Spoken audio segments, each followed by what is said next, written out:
تبلیغ میں، تعلیم میں محنت ہوتی ہے، مشقت ہوتی ہے، وقت لگتا ہے، اس میں کوئی شک نہیں، لیکن محض تبلیغ، محض تعلیم، محض تربیت، محض تزکیہ، یہ محمد رسول اللہ کا طریقہ نہیں ہے۔ برا نہ مانیے، میری بات پر غور کیجیے۔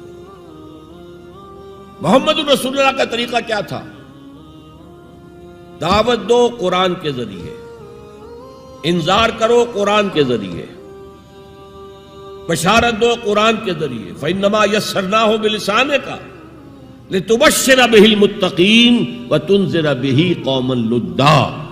اے نبی، ہم نے اس قرآن کو آپ کی زبان میں آسان کر دیا ہے۔ وَلَقَدْ يَسَّرْنَا الْقُرْآنَ لِلذِّكْرِ فَهَلْ مِن مُدَّكِرٍ، 4 دفعہ آیا ہے سورہ قمر میں۔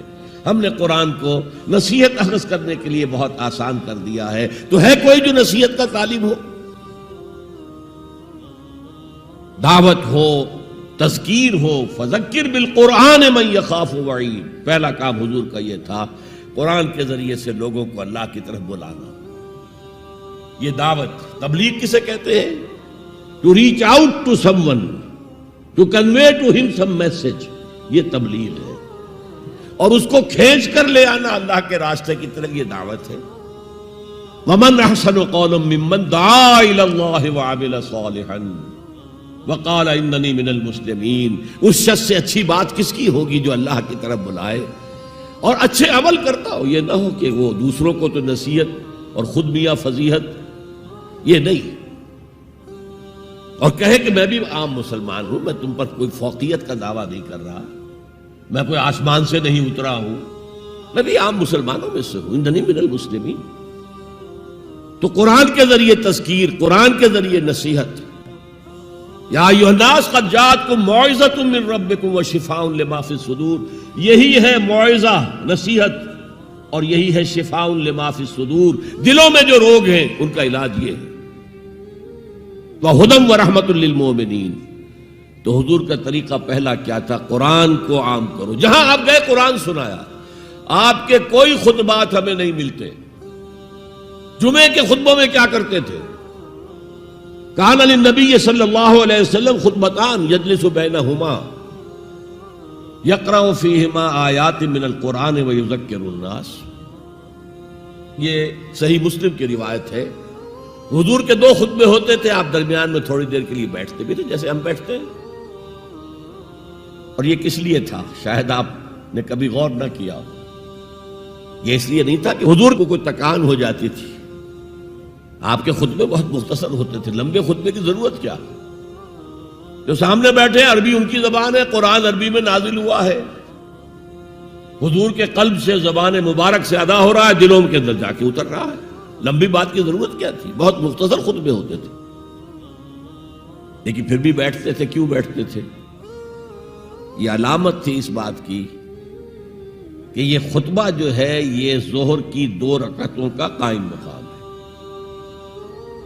ظہر کی 4 رکعتیں فرض، اور جمعے میں رہ گئی 2، بقیہ 2 کے قائم مقام یہ 2 خطبے ہیں۔ لیکن خطبوں میں کرتے کیا تھے؟ یقرأ آیات من القرآن، قرآن کی آیات پڑھ کے لوگوں کو سناتے تھے، وَيُذَكِّرُ النَّاسَ، اور اسی کے حوالے سے نصیحت کرتے تھے، بس۔ اللہ خیر سمجھے۔ خطبہ نکاح ہے حضور کا، 4 آیتیں اس میں ہے صرف۔ ایک سورہ آل عمران کی آیت ہے، ایک سورہ نساء کی آیت ہے، 2 سورہ احزاب کی آیات ہیں۔ آپ نے اپنی طرف سے کوئی وعظ کہا ہی نہیں اس میں۔ تو تبلیغ، تعلیم، تذکیر، انذار، تبشیر، سب قرآن کے ذریعے سے۔ پہلا کام یہ، پھیلاؤ اس کو۔ اب اس کے بعد جو آ جائیں قبول کر لیں شعوری طور پر، ہماری طرح نہیں کہ وہ صرف ایک نسلی قسم کا عقیدہ ہے۔ ظاہر بات ہے اس وقت جو مان رہے تھے وہ تو دل یقین کے ساتھ مان رہے تھے نا، انہیں پتا تھا ہمیں گھر بار چھوڑنے پڑیں گے، ہماری بیوی ہم سے علیحدہ ہو جائے گی، والدین ہمیں گھروں سے نکال دیں گے، اور مارے پڑیں گی نوجوانوں پر اور غلاموں کے اوپر تو جو بے پناہ سختیاں ہوئی ہیں۔ تو ظاہر ہے جب تک یقین دل میں کامل پیدا نہ ہو جائے کوئی بھی زبان نہیں کھولتا تھا کہنے کے لیے کہ اشہد ان لا الہ الا اللہ واشہد ان محمد رسول اللہ۔ تو جو آ گئے ایمان کو قبول کر لیا، اب ان کو جمع کرو، منظم کرو، آرگنائزیشن۔ اس لیے کہ نظام کو بدلنا آسان کام نہیں ہے۔ کہیں بھی کوئی خلا تو ہے نہیں، کوئی نہ کوئی نظام ہے۔ ڈیموکریسی ہے تو وہ حاکمیت عوام کا نظام ہے، کیپٹلزم ہے تو وہ ڈکٹیٹرشپ آف دی کیپٹلسٹ ہے، نظام تو ہے نا۔ ہمارے پاکستان میں جاگیرداری ہے تو وہ جاگیرداروں کا ملک ہے، انہی کی حکومت ہوگی۔ اور سیاست ہمارے ہاں جو ہے وہ جاگیرداروں کا میوزیکل چیئرز گیم ہے اور کچھ بھی نہیں۔ بہرحال ہر نظام کے ساتھ ویسٹڈ انٹرسٹ ہوتا ہے۔ ایسے طبقات ہوتے ہیں جن کو مراعات حاصل ہے، مراعات یافتہ طبقات، پریولیج کلاسز، اور وہ کبھی برداشت نہیں کریں گے کہ آپ ان کا نظام کو ہاتھ لگائیں۔ دے وانٹ اسٹیٹس کو، جو نظام ہے وہی رہنا چاہیے۔ تو نظام کو بدلنے کے لیے تو جانوں کا پھر ہدیہ دینا پڑے گا، لہذا منظم جماعت بناؤ۔